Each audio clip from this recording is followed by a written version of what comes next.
For more on what this means for all of us, I'm joined by Richard Howitt, Professor Emeritus, Agricultural and Resource Economics, UC-Davis, from Sacramento, California. Welcome to the show. Good to have you on. I've got about 100 different questions, but I'm going to try to keep it focused. First of all, you're right in the middle there of California. They went through a very, very difficult time. There were rationing, there were all kinds of penalties if people were to waste water.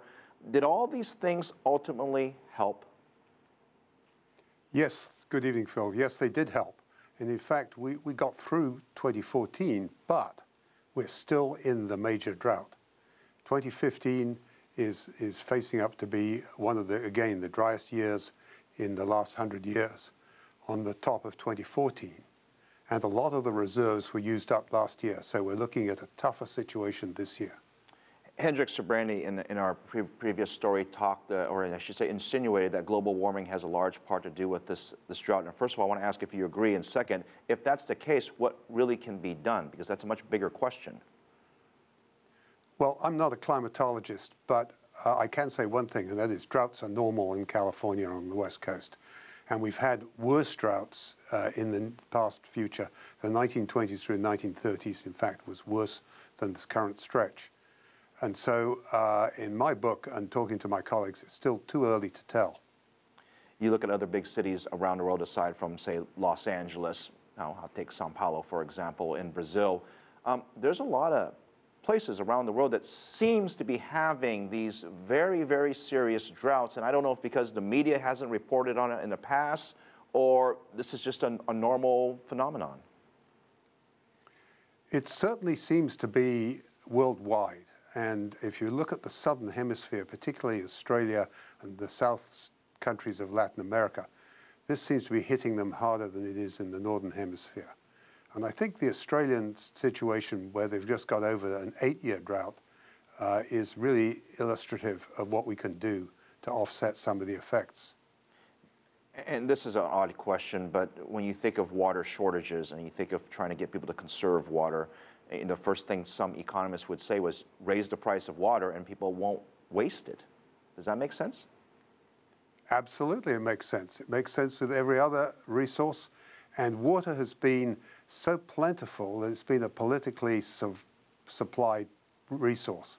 But fundamentally, it's a commodity. And it's a commodity with important side effects, environmental effects, health effects, and above all, equity effects, because everyone has the right to a basic minimum amount of water. Now, of course, there's a whole other flip side of this is the farmers, the agricultural industry. These are the folks I'm sure you talk to on a daily basis. They don't want to obviously pay more for water because it'll affect the economics of their business as well. But start with this. How has the drought affected those people whose livelihoods depend on essentially water and farming?